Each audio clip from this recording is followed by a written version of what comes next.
Goiás, querida, pérola mimosa destes sertões soberbos do Brasil, terra que amo, que minha alma adora. Ao ver-te longe, tão distante agora, quero-te mais ainda, minha terra gentil. Esse fragmento do poema Goiás é a autoria de Leodegária Jesus, a primeira mulher goiana e negra a ter um livro de poesia publicado em Goiás. E em nosso programa de hoje, vamos matutar sobre leitura, poesia e ensino de poesia.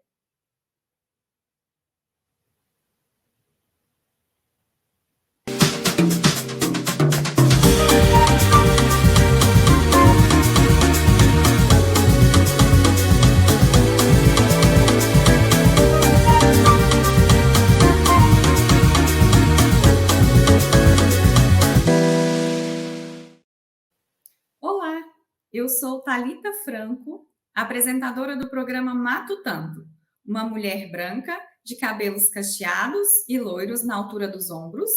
Estou vestindo uma blusa branca. Ao fundo, eu tenho uma estante com livros e um armário na cor bege. E o intérprete de Libras que está aqui conosco hoje é o Marcelo Brito, um homem pardo, calvo, usando uma blusa preta com fundo branco.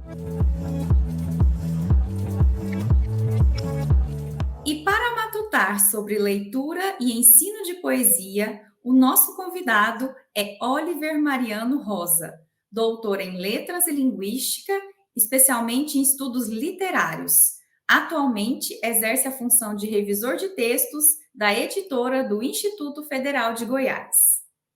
E para você que ficou interessado em saber mais sobre a atuação acadêmico-profissional do nosso convidado, é só acessar o QR Code com o currículo Lattes que está disponível aqui na tela.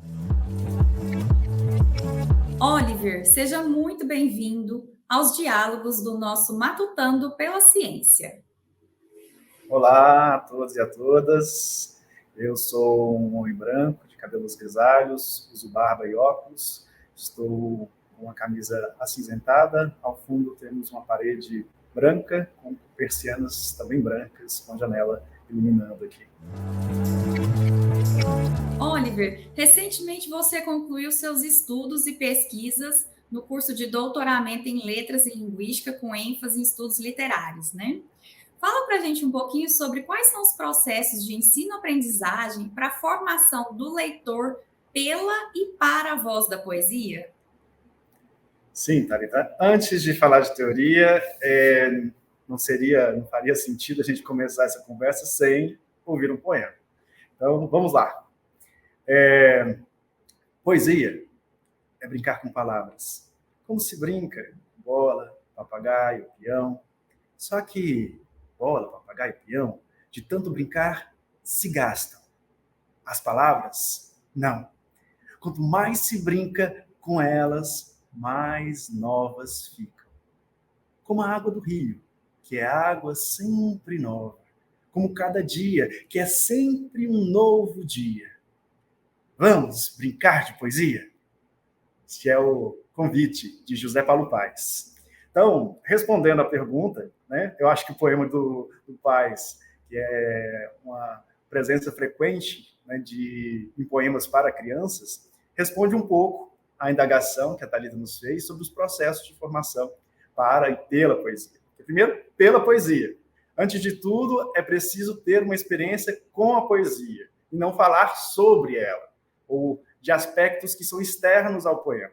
Então, o primeiro movimento, assim, na tese que eu defendi ter concluído recentemente, eu falo de 3 movimentos basilares assim, para esse processo de formação, que é a escuta, a vocalização, a compreensão, a interpretação, a fruição e a recriação. Recriação aí tem uma certa ambiguidade, porque ele tem do verbo recriar, né, de criar coisas novas, né? Criar tem que ser coisa nova, né? De criar coisas, e do verbo recrear, da recreação, que tem ali um aspecto lúdico envolvido, né, da brincadeira. Por isso, ali, o poema do Zé Paulo Paes, deixa eu dar uma balançadinha aqui. O Zé Paulo Paes faz esse convite ao jogo que as palavras, essa brincadeira que as palavras permitem. Quando eu digo essa formação para e pela poesia, porque existem alguns aspectos que precisam ser compreendidos que são próprios da construção do texto poético.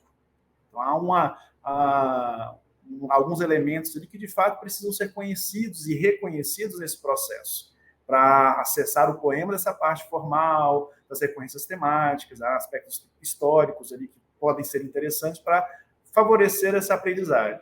Mas o que eu defendo e valorizo, e acho que deveria ser prioridade na escola, sobretudo na educação básica, é justamente a formação pela poesia, que é à medida em que as pessoas, os alunos, as crianças e adolescentes frequentam o texto poético, frequentar mesmo, de frequência, de ter contato com diferentes textos poéticos, de diferentes autores, de diferentes localidades, sobretudo, no nosso caso, escritos em língua portuguesa, mas também, né, é possível trazer poemas traduzidos. Em língua portuguesa não precisa ser necessariamente brasileiros, né? Podemos trazer referências de poetas portugueses, ou poetas moçambicanos, ou de outras localidades, de outros países que falam língua portuguesa, que a gente tem, assim, amplia o nosso horizonte, para que essa frequentação do texto poético faça com que os horizontes do leitor se ampliem. Começa lá criança, que a gente lida com poema, às vezes um poema complexo, que até mesmo para nós que temos a experiência de leitura é difícil de acessar, mas a gente vai descortinando o poema, vai penetrando nas camadas mais profundas do poema. No início, a gente pode ter só essa experiência de escuta, mesmo de experiência de vivenciar os sons. Por isso que a pesquisa que eu faço traz a valorização da palavra sonora, da sonoridade da palavra, porque a primeira maneira de acessar a poesia é justamente pela sonoridade, porque existe ali um trabalho com a materialidade do texto, uma materialidade que se transforma em ritmo, se transforma em eufonia, que é a semelhança entre as palavras, se transforma na maneira de dizer, né, na maneira de proferir algo sobre o mundo. Né? Minha mãe conta que, quando estava na minha gestação, ela lia Camões para mim. Né? Minha mãe é uma figura inusitada, né? Lia Camões para uma criança, né, de gestação, mas, aliás, é possível que a escuta, né, dos sonetos, dos poemas líricos de Camões tenha ali talvez interferido na formação da minha audição, né, da minha sensibilidade. E é justamente nesse processo de educação, né, de encontro com o poema, que a gente forma a nossa sensibilidade, para poder ler poemas mais complexos, para ouvir com mais atenção, porque aí existe uma transformação do sujeito nesse processo, né? Que não é uma transformação apenas intelectual, porque às vezes a gente fica nesse âmbito, né? A gente vive numa sociedade muito logocêntrica, em que o pensamento é priorizado, mas existem outros tipos de formação, que é a formação da sensibilidade, a formação da afetividade, da maneira como nós somos afetados, né, pelo mundo e como nós afetamos o mundo, também da nossa relação com o outro, que é importantíssima para a construção da nossa própria subjetividade. Então, assim, essa relação de alteridade que o poema possibilita. Oliver, e essa formação do leitor pelo ensino de poesia pode ser compreendida a partir da existência de uma pedagogia do poema. Como que isso se dá? E fala um pouquinho também sobre o que é a pedagogia e a antipedagogia do poema. Então, como eu mencionei, Thalita, no início da minha fala, existem alguns aspectos do poema que são ali próprios de um estudo que vem sendo feito desde os gregos. Né? Assim, acho que o estudo mais remoto que nós temos de poesia vai lá em Aristóteles, a poética. Né? Então, há muito tempo, além da produção poética, existem pesquisas, estudos sobre a poesia, estudos que descrevem, que analisam, que interpretam os poemas. Né? Essa parte é um saber acumulado que nós temos aí de milênios. Por isso, a poesia está indicada nos currículos escolares. Então, existe uma pedagogia do poema. Se a gente pensar na palavra pedagogia, que vem do grego, né, significa, né, etimologicamente, a condução da criança. Né? Paidos, agode.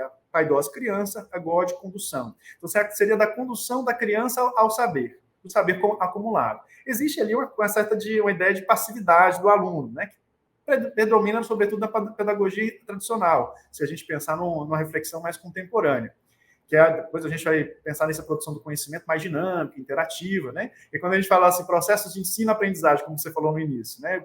Na tese, eu prefiro o termo ensinagem, que foi cunhado pela pesquisadora Anastasiou, que ela diz, a Anastasiou, né, não sei exatamente como é que pronuncia o nome dela, que ela propõe o termo ensinar, justamente para enfatizar que não existe ensino sem aprendizagem. Da mesma forma que a aprendizagem, ela passa pelo ensino. Né? Existe ali uma troca, existe ali uma interação. Então, por isso que esses termos estão ali amalgamados, estão ali conjugados.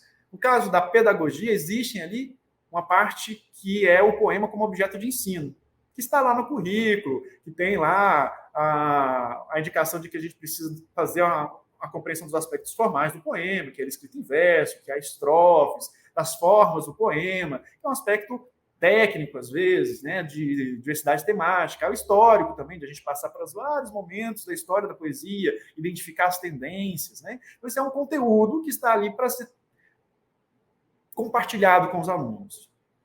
Mas existe um processo em que o poema, essa relação que eu disse antes, né, de interação com o próprio texto poético, de vivência, de leitura, de formação desse leitor, faz com que ele vá se constituindo como um sujeito emancipado.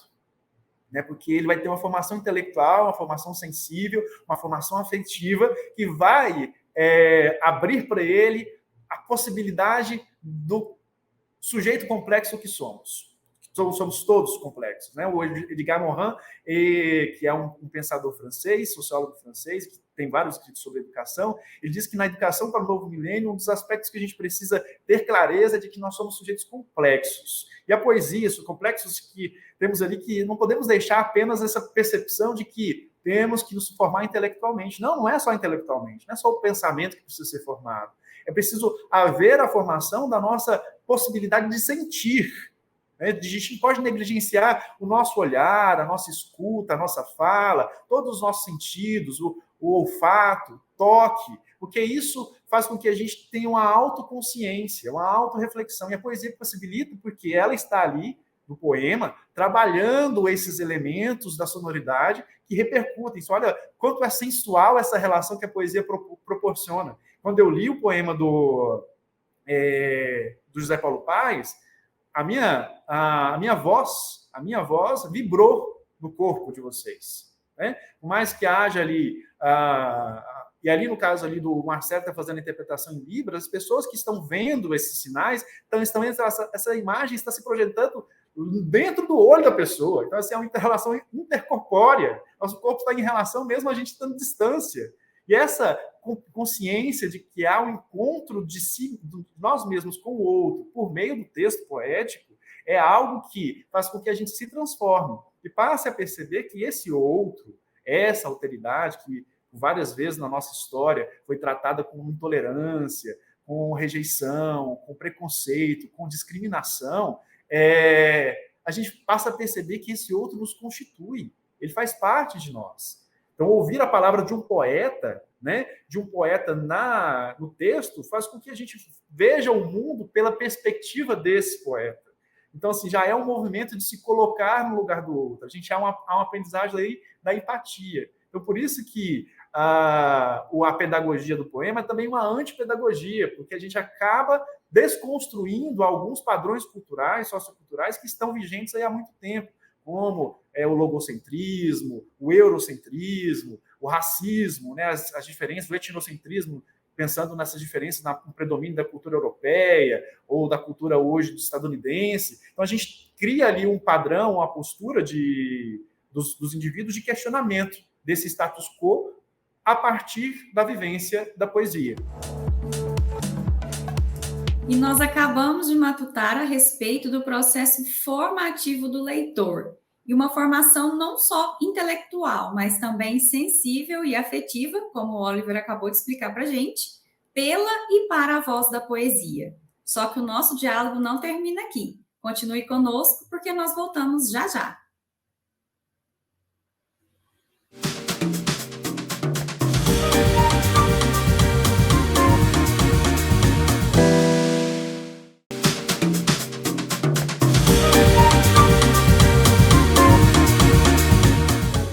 Matutando de hoje é com o convidado Oliver Mariano Rosa, que já dialogou no bloco anterior sobre a formação do leitor pela e para a voz da poesia e também a respeito da pedagogia do poema. Esse diálogo continua agora com a participação dos estudantes do IFG através do quadro Que Ciência?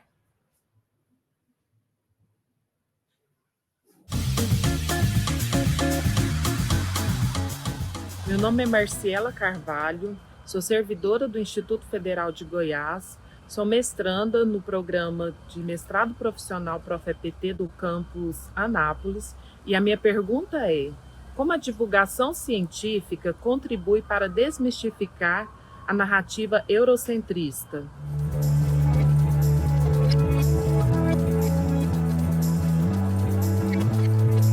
Vamos lá responder essa pergunta, desafio da Marcela. Acho que eu comecei um pouquinho a responder antes, falando da desconstrução de alguns padrões sócio-históricos aí que estão vigorando há muito tempo. Um deles é o logocentrismo, né, que a gente passa a valorizar muito o pensamento e esquece do nosso corpo. Esquece que leitura é corpo, que leitura é corporeidade, é uma performance do nosso corpo quando a gente senta a bunda na cadeira e toma um livro, e senta, pega um livro, isso é uma interação física, né? Existe uma questão corpórea envolvida. Existe uma filósofa italiana chamada Adriana Cavaliero que fala justamente a desconstrução da filosofia pela observação da voz que foi apagada. E é justamente esses apagamentos que a gente precisa que a divulgação científica começa a descortinar, ou a desfazer. A nossa transmissão hoje começou com a Thalita lendo o poema da Leodegária de Jesus, que foi a primeira mulher a publicar os 2 primeiros livros em Goiás. Em 1906, quando ela tinha lá os seus 15 anos, e em 1928,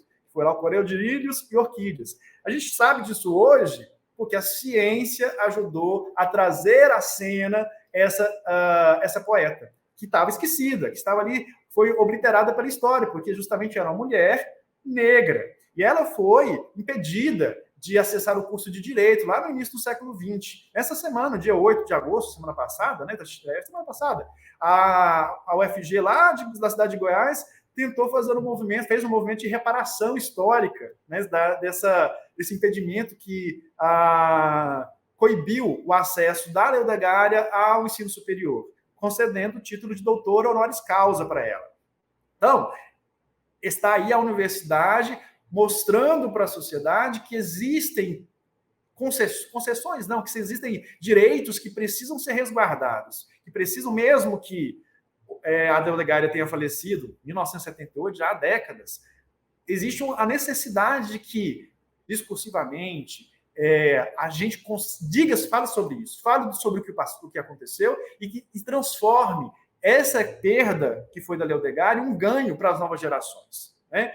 Há um poema do Oswald de Andrade, que parece que me lembra, né, quando a pergunta que a Marcela fez me lembrou dele, que é um poema assim, um poema curtinho do Oswald de Andrade, que é: quando o português chegou, debaixo de uma bruta chuva, vestiu o índio. Que pena. Fosse uma manhã de sol, o índio tinha despido o português. Nesse poema do Oswald de Andrade, que tem ali muita ironia, e eu trago a cena também por ser um poema do primeiro modernismo brasileiro, que foi importante justamente para a gente começar a refletir sobre a nossa própria identidade, né? E tentar se afastar um pouco daqueles padrões que nós herdamos da Europa, né? do nosso colonizador. É um movimento ali antropofágico, né? De digerir isso. Isso também não significa negar, porque faz parte da nossa história. Não é negar, não é escamotear, como fizeram com o outro. Sempre o outro foi esquecido, foi coberto, foi silenciado. Mas assim, a gente também não pode negar. Né? No Brasil, aqui em Goiânia, está lá uma estátua, lá um dos principais cruzamentos da cidade, lá da Avenida Goiás com a Avenida Anhanguera, um pedestal alto com bandeirante. A avenida se chama Anhanguera, em homenagem a esse bandeirante. Não adianta a gente derrubar essa estátua e escondê-la em algum lugar. Precisamos refletir, podemos desconstruir essa imagem, podemos vesti-lo, travesti-lo e demonstrar por que ele foi erguido herói desse Estado.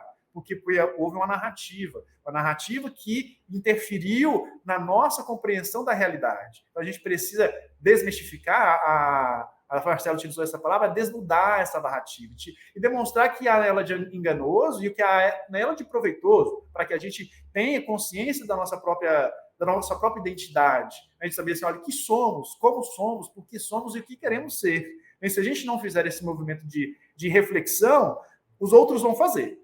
E a gente vai acabar não tendo protagonismo, não tendo a emancipação necessária para sermos autores da nossa própria identidade. E aí a gente vai continuar, se não da narrativa eurocêntrica, que hoje está assim, sendo um pouco substituída por outras narrativas hegemônicas, como a dos Estados Unidos, que tem ali grande intervenção na formação intelectual, sensível nossa, né, pela música, pelo cinema, pelos produtos que chegam a nós como os melhores do mercado. Então, tudo isso vai nos tornando o que nós somos. Nós somos as marcas que consumimos, somos os filmes do blockbuster estadunidense, né? Somos ali o público da Barbie, né? O público consumidor da boneca e depois o espectador do filme. Então, nós precisamos ter esse movimento de ensimesmamento, e a ciência nos indica caminhos, lança luz a objetos que algumas vezes passam de fato escondidos aí por esse movimento de colonização, de controle das nossas mentalidades. Oliver, e a nossa contribuição para essa questão da estudante é através da indicação do ciclo de práticas decoloniais, do Núcleo de Práticas Artísticas Autobiográficas da Faculdade de Artes Visuais da Universidade Federal de Goiás. E dando continuidade ao nosso diálogo, no último dia 12 de agosto, ocorreu o lançamento do seu livro, Poética da Voz, Performance da Lírica Contemporânea em Língua Portuguesa.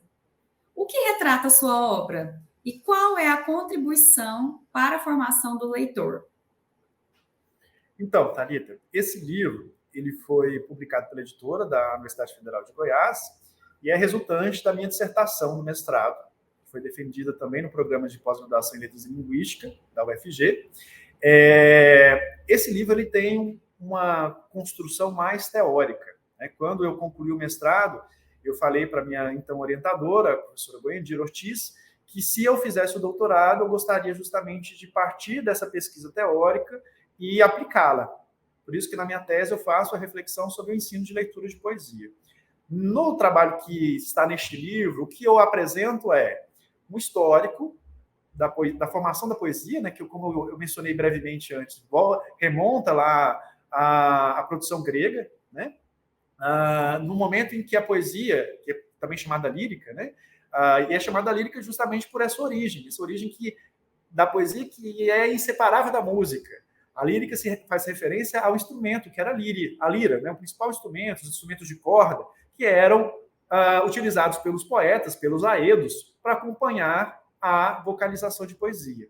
E essa situação, né, da música com a poesia permanece até o Renascimento, quando ali, por diferentes processos sociais, de urbanização, especialmente com a intervenção, o impacto da criação da imprensa, há uma separação, uma cisão entre a poesia e a música.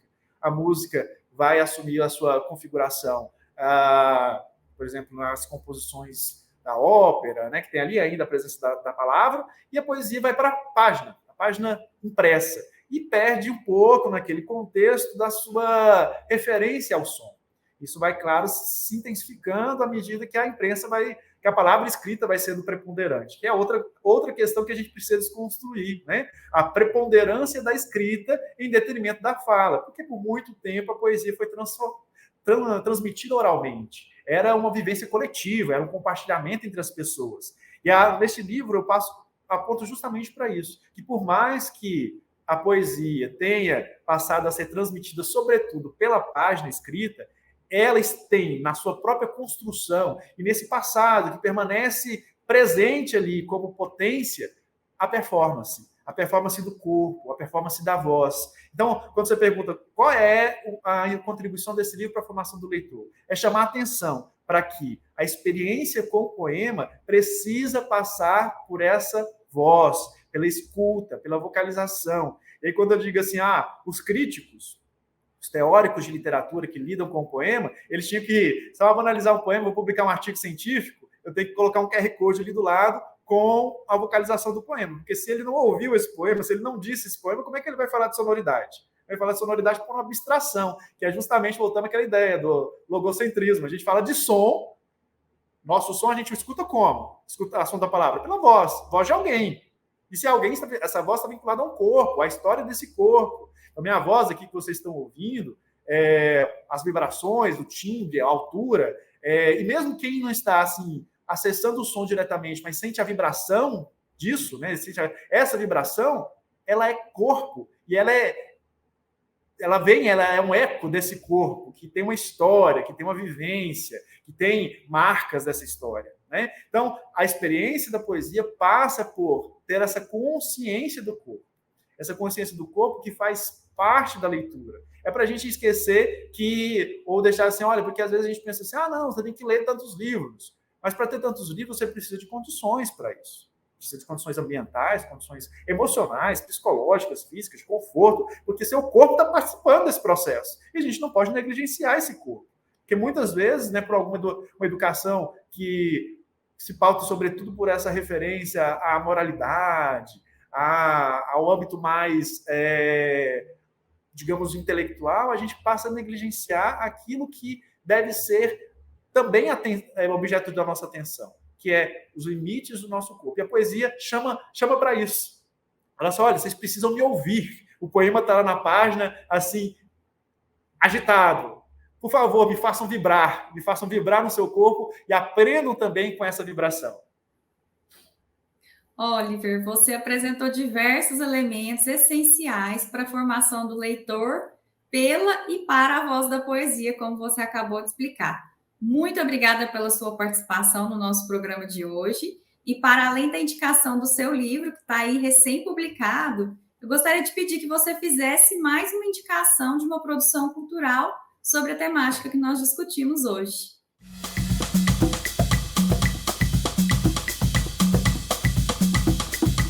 Vou indicar rapidinho algumas coisas que eu acho que são conquistas importantes.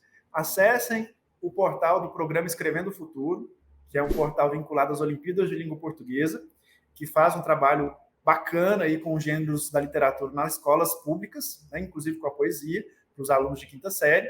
Também no Spotify há uma coletânea imperdível, que é a do Paulo Altran, que ele gravou, né, esse ator célebre do nosso teatro, gravou 4 séculos de poesia. Está disponível aí os poemas que fazem um percurso pela produção poética brasileira na voz desse ator que nos oferece essa experiência ímpar pela construção dos nossos poetas e poetas brasileiras e brasileiros que escreveram e nos brindaram com a sua criação. Então, eu agradeço a oportunidade, agradeço o convite desse programa maravilhoso do Kepler, da Raquel, e foi uma experiência única matutar com vocês um pouquinho e mostrar que estudar poesia também é ciência. Oliver, mais uma vez, então, nosso muito obrigada.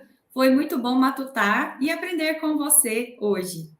E por hoje é só, o nosso programa se encerra aqui. Siga as nossas redes sociais e continue acompanhando Matutando pela Ciência, agora também disponível no Spotify. Tchau, tchau!